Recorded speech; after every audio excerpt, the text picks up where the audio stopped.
hope you enjoy the event. And without much further ado, I'll pass over to Dr. Jones. Thank you. Thank you, Regan. And thank you all for being here. How nice is this to be out of our homes and actually in a restaurant. I was delighted to be able to get into pubs and restaurants again because I was looking for an excuse to drink less, to be honest. And here we are with the wine in front of us. So it's great, absolutely really good news. It's lovely to be talking about something other than COVID-19 as well. It really is, after 21 months of back-to-back with Piers Morgan and the rest of them. So lovely. And thank you, Dragonfly. Thank you, Nikki, for organising this. And as I say, thank you all for coming. I'm not going to speak for long. I'm just doing an intro today because we've got some excellent speakers and a lot to get through. So let's make a start. A survey, an independent survey, has been conducted for our BU presentations today. And we, I think, are all aware of the pressures that we've all been under. In the survey of over 1,000 people, 47% felt pressure to be perfect. Everybody wants to be perfect these days. And as we all know, perfectionism is a big cross to bear because we can't be perfect. If we aim for less than that, we can be satisfied with ourselves and happy. If we want 100%, we'll never be happy. So this is a problem these days, as we found from the survey. 3 in 10 felt pressure about how they look. Come to think of it, is my tie, does my tie go with my suit? The trousers a bit too long? Yeah, you see what I mean? I'm one of them. A fifth worry about how they dress. That's me. 1 in 5 feel pressure in their role as a partner. Are you pleasing your partner? Do you feel guilty about that? I don't. 20% feel pressure to be perfect at work. And I know this is a major problem. My children all say, they're not children now, but they all say that they're under huge pressure at work to perform. They're doing 12-hour days. And on a contract that pays them for 8 hours. And I think this is a big problem that they're all asked to do a great deal more. The pressure can have a huge impact on our health. I think a lot of us have felt anxious, down sometimes. How long is this pandemic and the effects going to last? So insomnia is a major problem at the moment. We're seeing this. Put your hands up if I'm certainly one of them, not sleeping as well as I used to, and it's not the alcohol. Chronic fatigue, very common at the moment. Sleep, as I say, self-harm, eating disorders, heartburn, and of course, if we're tired and we're not looking after ourselves, perhaps drinking too much, smoking, our immune function can take a downward turn as well. So in the survey, 1/3 of people said it's more stressful since the pandemic began. I'm surprised it's only 1/3. I think the other 2/3 are lying. 1 in 5 find it difficult to sleep. We're going to hear more from Jason in a moment on that. People who've got aches and pains are making out that it's worse, it's more intense, it's more frequent. So work is a major problem. People are worried about finances, debt, household bills to pay. 4 in 10 of us feel like that. For other people, it's weight gain. A lot of people put on weight during the pandemic, and overall health. More than 1/4 of people are saying that they don't feel as well as they feel they should. So this is what we're going to be talking about today. How do we deal with this? What do we do? Are there supplements we can take? We're going to find out that there are. And now I'm going to hand over straight away to Jason. Thank you.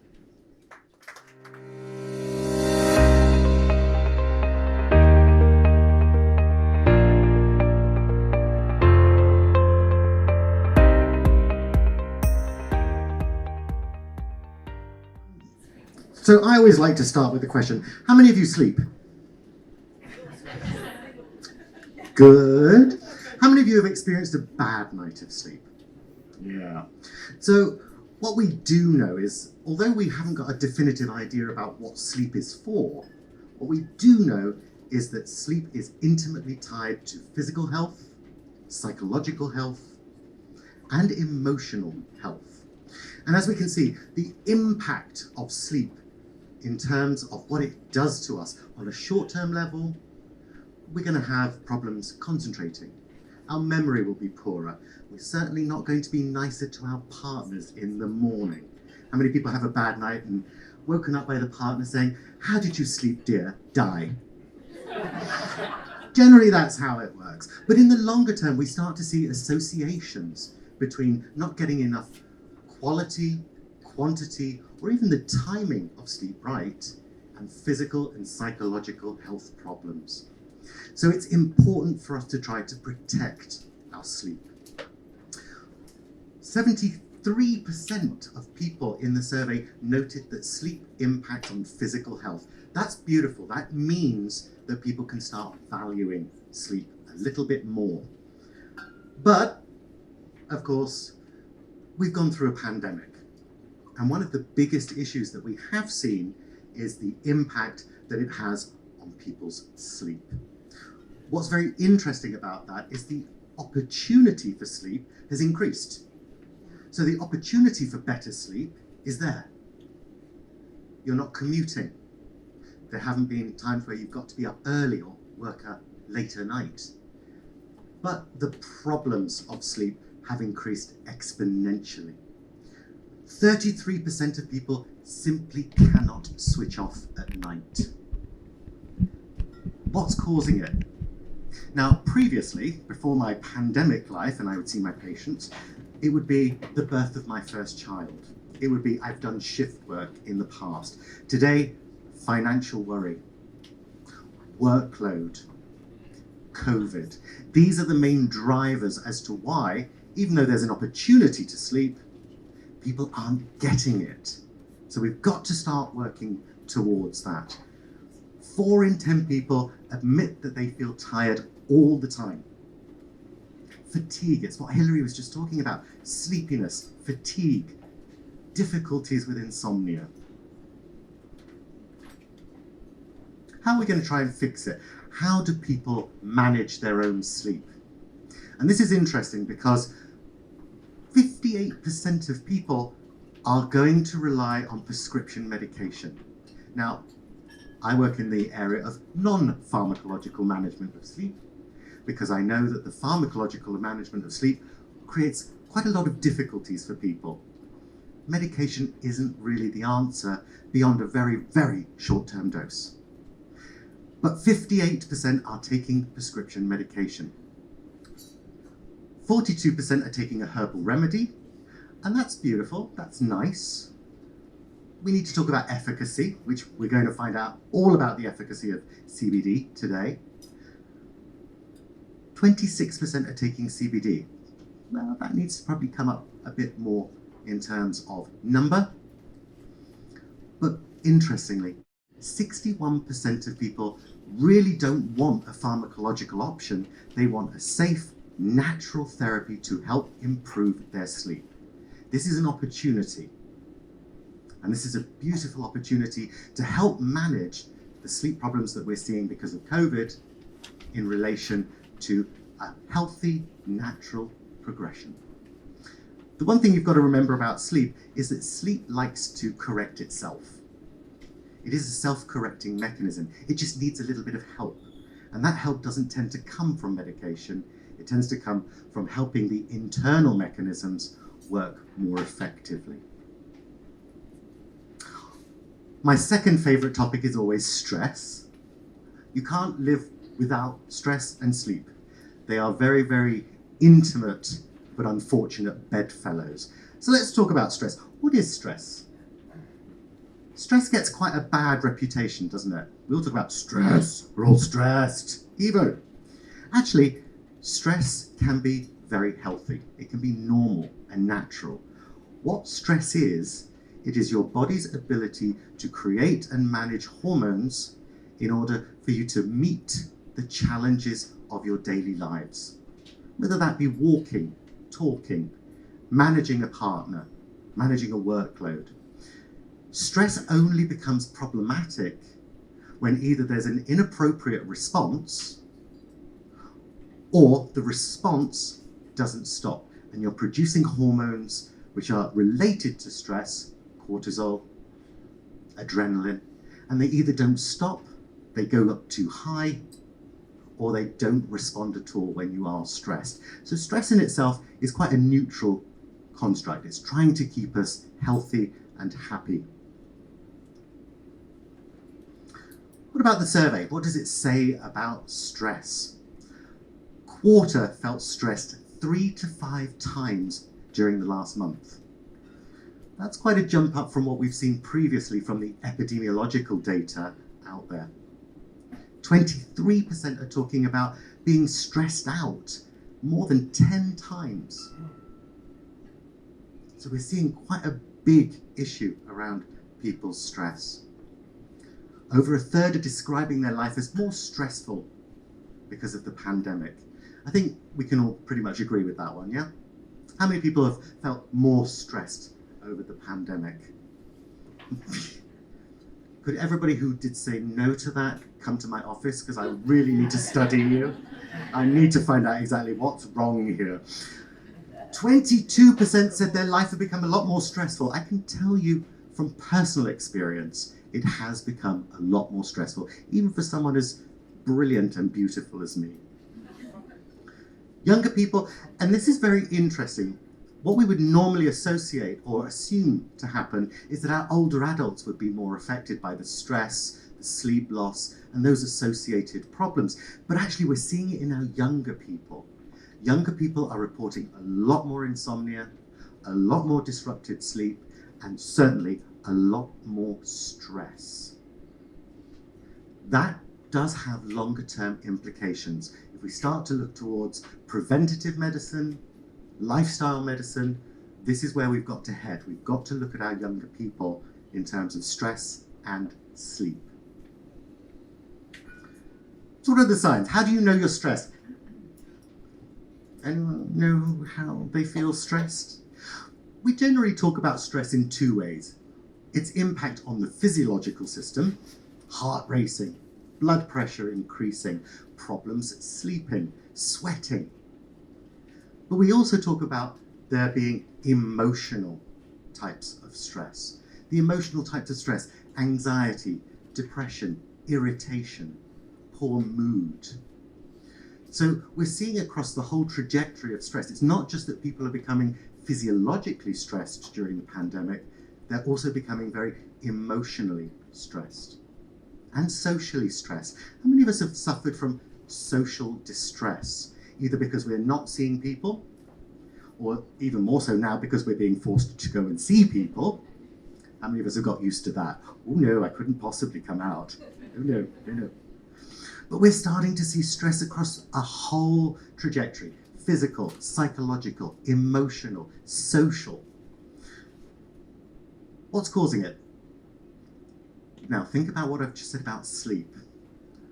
Exactly the same characteristics are coming up with the sleep and with the stress. Again, it talks to this intimate relationship.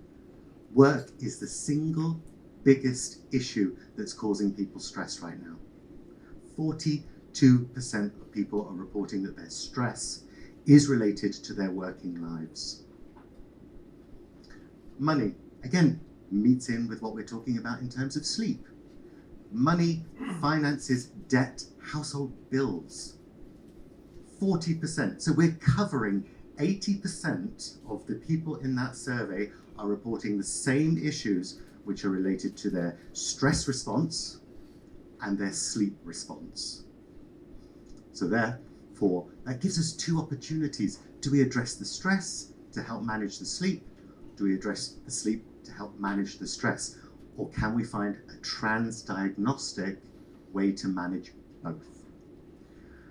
What's interesting, COVID has been related to stress. I think that is one of those, I'm going to swear, it's a no shit Sherlock moment.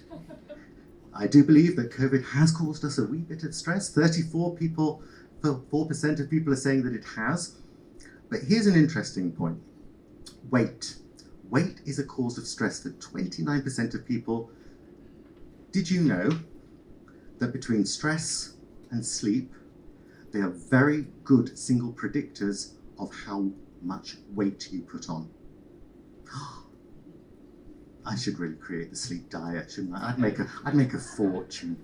But we know that if you disrupt somebody's sleep, the hormones that affect how hungry you are, how full you are, become deregulated. And from that perspective, that's where we see obesity and weight gain associated with poor sleep. So we really should be trying to manage sleep as a good diet lifestyle intervention. What about the impact? What is the impact? We know that physical health, as we've said, emotional health, social health. 2 in 5 people are experiencing headaches. It's quite normal, actually, when people are under significant amounts of stress. They're producing hormones, which perhaps they shouldn't be producing at that time of day. And these can lead to problems such as headaches. 42% are feeling tired. And I think by the end of lunch, you'll all be feeling tired. Because, of course, what do we know? After lunch, your body gets ready for bed. You actually put your pajamas on after lunch. So I'm going to be watching all of you getting ready for bed buys. 39% have low energy levels. And we're still trying to manage the 24-hour society, even though our energy is depleted. It's more like we're having to put in much more effort just to maintain our usual performance. Here we go. The relationship between stress and sleep. 36% suffer from reduced sleep. Those problems getting off to sleep, waking up in the middle of the night, waking up too early in the morning. 32% are suffering from disrupted sleep. Now that's interesting. So I do a lot of work in this area, believe it or not. I don't just wander around. And that has doubled. From what we would see from pre-pandemic, we're seeing a double number in terms of how many people are now reporting insomnia. It's going through the roof. Almost half admit they feel grumpy when they're stressed. Really? Who would have thought such a thing could happen? 39 say they get angry at the smallest thing. Stress and sleep are very strongly related to anger as well. People get angry when they're not sleeping very well and when they're very, very stressed. 38 people, and I am one of them, don't want to speak or see anyone. No, actually, I'm quite a social being. I'm just now more discerning because I can be. And on average, respondents took 2 sick days last year due to stress. So we're starting to see not only absenteeism, and what's interesting about that is the UK, when we look at health statistics in the UK are not very good at taking time off work. We actually don't do absenteeism very well. What we do is something called presenteeism. We go to work and we're not very effective. But the fact that we're actually seeing much more absenteeism now is really a good indicator of how much the pandemic has affected us in terms of stress and our sleep. Just like with sleep, how are we handling it? How are we managing this stress? People are invariably bad at managing stress. They don't know what to do, how to manage it. We all develop habits and routines around it, but actually, 37% of people are reporting they do nothing. They just see it as something to live through. A third say prescription medication is a good way to deal with stress. I disagree. I think that there are much better ways, much more holistic ways to help manage stress. 27% will go for a fag. You'll find them outside. 26%, I wish, will use sex as their number one way to reduce stress. You can tell I'm not one of those people, right? Because I'm like, wow, I want to be one of those people. I am so taking that statistic back up north this afternoon. Here's an interesting thing. When we looked at the sleep and we asked people, would they try a safe natural remedy? And it was 61%. And 62% would try a safe natural remedy for stress. So again, there is a hunger for managing stress, managing sleep, using a non-pharmacological, evidence-based approach. And that's where we really need to get to. And on that note, I'm going to shut up. No, I did. I really shut up.